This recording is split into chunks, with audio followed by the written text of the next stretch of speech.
Hello everyone, welcome back to my channel. I'm Ticha Denis Kruger, your EdTech coach. If you're new here, hit the subscribe button and turn on notifications so that you don't miss out on any of my tech projects. Today, I will explore with you how to use XAMPP to create a local WordPress site. XAMPP is a free open source software package that allows you to create a local web server environment on your computer. It stands for X, that is cross-platform. That means it can work on Windows, Mac, Linux. A, that is Apache. It means a web server. M is for MySQL or MariaDB. That is a database server. P is for PHP, and that is a server-side scripting language. And Perl is a programming language support. So XAMPP is perfect for testing WordPress sites offline on Windows, Mac, or Linux. We can use it to create student management systems with PHP and MySQL. We can test scripts for dynamic web applications. So that is the reason why we want to use XAMPP. One of the reasons I would think we are recording this video for is that XAMPP allows you to develop and test websites local on your computer before uploading them to the live server. Its environment is safe to allow us experiment plugins, themes, or code. The developers and students can practice coding, database management, and website configuration without affecting the live website. And it is very, very great because it stimulates a web server environment by giving us access to all components. And I want to conclude by telling you that it is great for the beginners and the developers that want to learn different software, maybe like WordPress.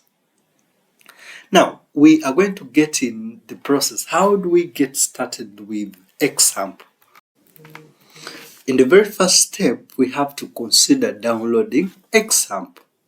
To download XAMPP, we visit www.apachefriends.org.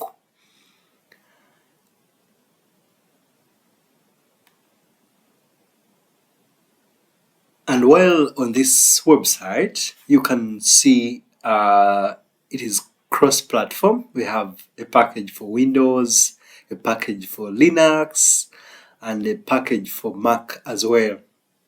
I'll be downloading the one for Windows, so I click on the download for Windows to initialize. And once I click on that, the download will start automatically. I just have to select the path from my computer where I want the download to be saved, and the download will go on. Boom, my download is done. So once we've officially downloaded XAMPP, the next thing will be us to run the installer, and during the installation we'll have to select all the three components: Apache, MySQL, PHP, and that is my phpMyAdmin. So to do that, from my path where this file was stored, I'm going to double click on XAMPP Windows installer. Well, using this installation shield, we have to click next, and at this stage we have to select all the components that we want to use in XAMPP here. By default, MySQL selected, and all others, phpMyAdmin, Perl. Please always ensure all the components I talked about earlier on are selected. And thereafter, click next.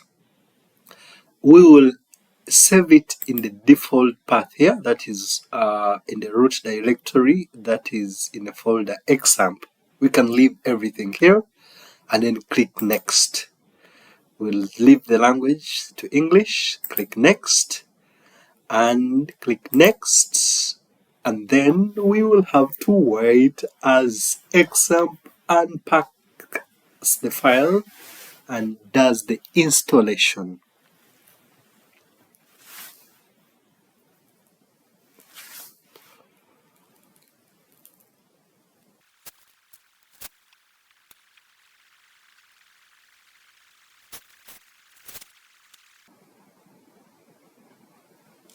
Boom! Installation is there, completing the XAMPP wizard. Setup has finished installing. Do you wish to start the control panel now? I'm going to finish by accepting so that the control panel starts. So this is the XAMPP control panel. We have different modules here. We have Apache, MySQL, FileZilla, Machile, and Tomcat that we selected earlier on. So in the second step, we proceed to use the control panel, that is to start the services.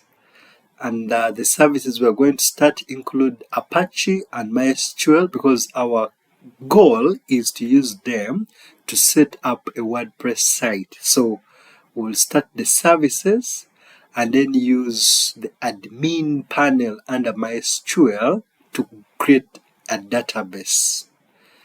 Alright, we proceed and start Apache. Make sure it is always running. The service status here should be running. And then also start MySQL and make sure they're also running. You can see it's highlighted in green. Well, after starting the services, just after the stop button here, there's an admin that is below MySQL, that is for managing our databases. So we're going to click on admin in order to access phpMyAdmin. We'll always come back to this interface several times, but in this case, we're going to use phpMyAdmin to create a database for our website. So to create a database, I'm going to click on database, and I will have to give my database a sample name. You can always choose any name. For my case here, I'm going to call it my WP site, my WordPress site. You can choose to put any name as long as you don't forget that name. We'll leave everything here as it is and just click on create database. And once it is successful, on the extreme left here, we can see the database is here, my WP site. So that is in the second step. While creating that database, if you observed, we didn't add any password, but the user we utilize is root. Now, in the third step, we are going to proceed to WordPress.org. That is for us to download WordPress files, the latest WordPress files, and then we will have to upload the files into our folder where we're going to save our site. To download our WordPress files, we visit WordPress.org. And while on this website, just even you can see from this main menu at the extreme end is the Get WordPress button. So I click Get WordPress, and there are normally two recommendations. There is Download WordPress, and then there is C recommendation, host the other side. For our case, we want to install the files offline, so we'll click Download WordPress. And then select the location where the files are going to be stored and click Save.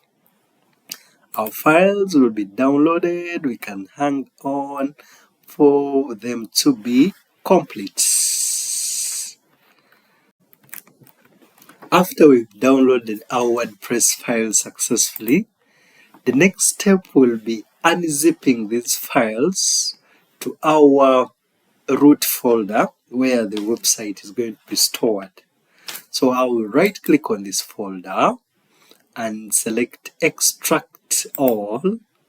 From this dialog box here, I will have to select the appropriate folder where the files should be extracted to. So I'm going to click the browse button, navigate to my computer, go to C, and I'll select XAMPP, that is our main folder. Select htdocs. So I'm going to extract my files here. I'll click select folder so that our path is the root directory, the main folder XAMPP within htdocs. So I'll click extract, and I'll be patient as my WordPress files are extracted to that very folder.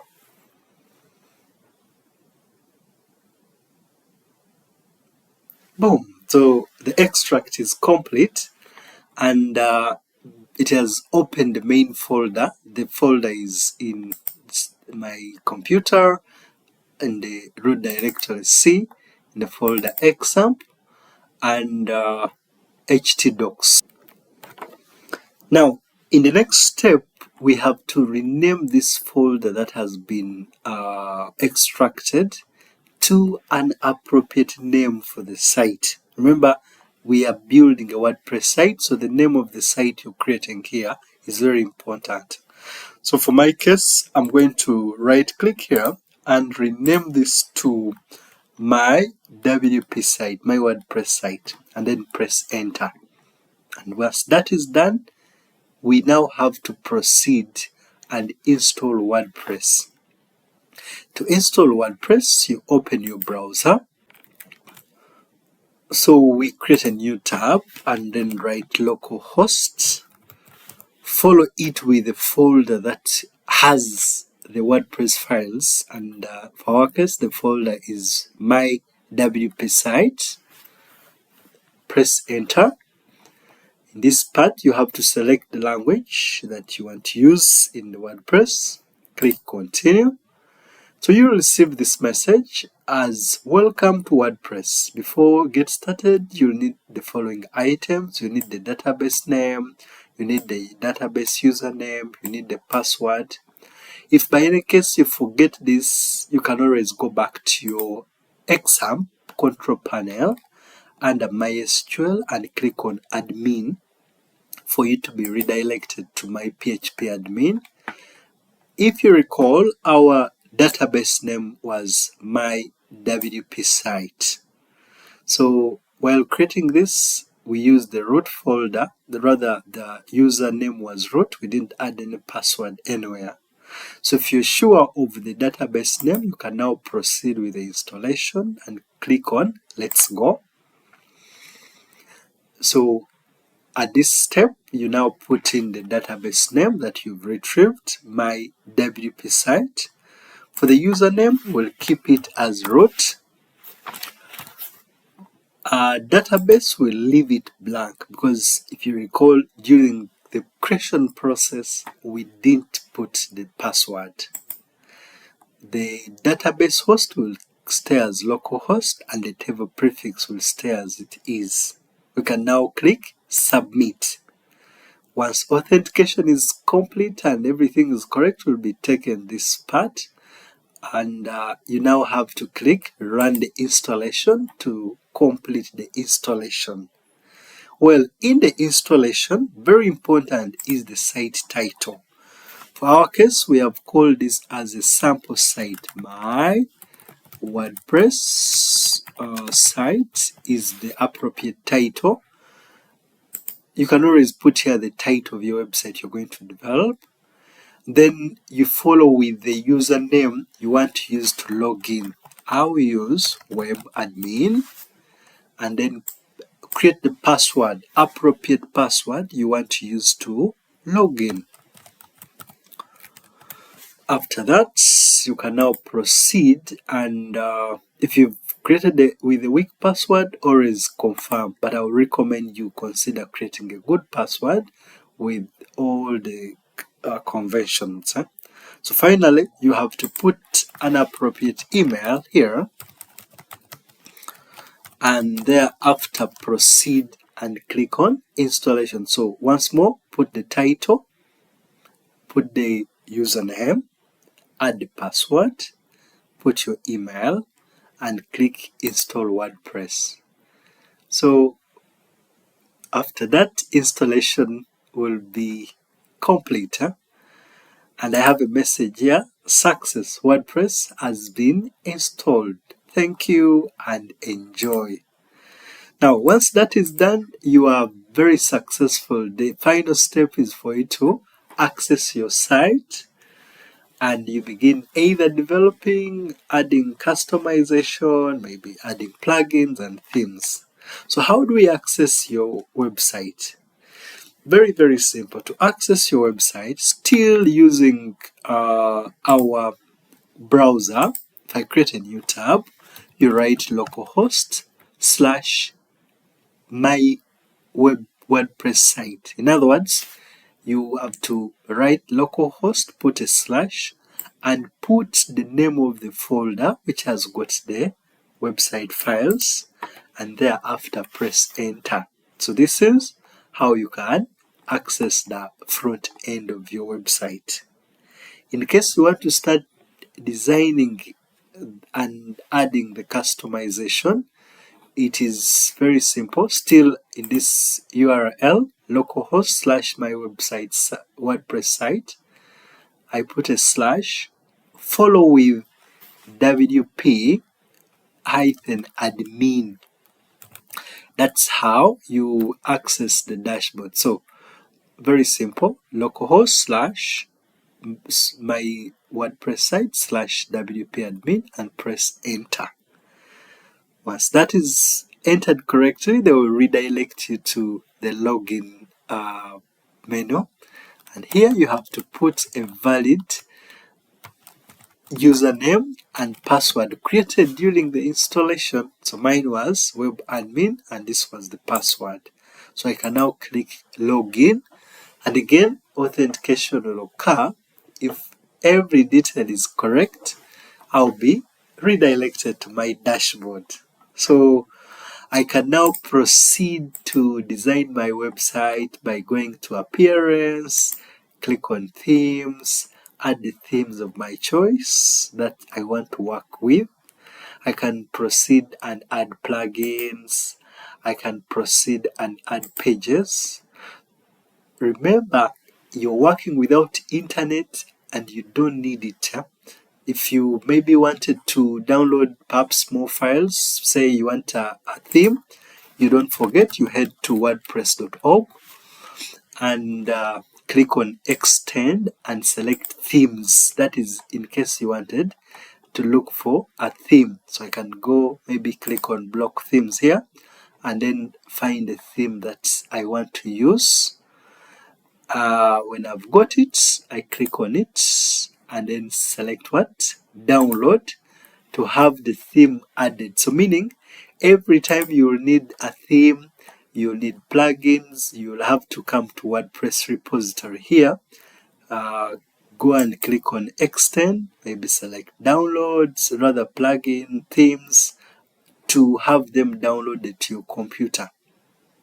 And whenever you've downloaded them, now you can switch off the internet or proceed to a computer that does not have internet. Maybe I want to add that theme. I now hit to appearance, go and tap on themes. Thereafter, I can click on add a theme and then click on upload, because internet will not be on for me to have a live repository. So I can select upload, choose the file, select the path where I believe my files are stored. Like now this theme I've just downloaded is in here. So I can select the theme and then click what? Open. Then click install. So the theme will be installed. The last thing is for me to click activate. And once the activation is done, I can now visit the front end of my site to see the theme. So I believe I've sorted you using XAMPP, you can work without internet to configure a local host to store your files. Well, in case there are more things you want to manage on your local site, for example, maybe you want to edit your database, you want to export, you want to backup, there is no worries. You just always have to go to your control panel. From the control panel, click on admin, that is under MySQL. And once you hit there, you can see I can always select the database I want to use. I can export, and so many operations can be worked on this database. If maybe I wanted to export, I can click on export and then put in the template name and then probably export accordingly. So that is it. Well, I want to thank you for following along. That's what we had today for you. Thank you very much for watching. If this helped you, give it thumbs up. Don't forget to drop a comment with your questions or what tool I should cover up next. Please subscribe for more vlogs and to receive notifications whenever new videos are added. Once more, thank you for watching vlogs. This is Ticha Denis Kruger signing off. See you in the next one.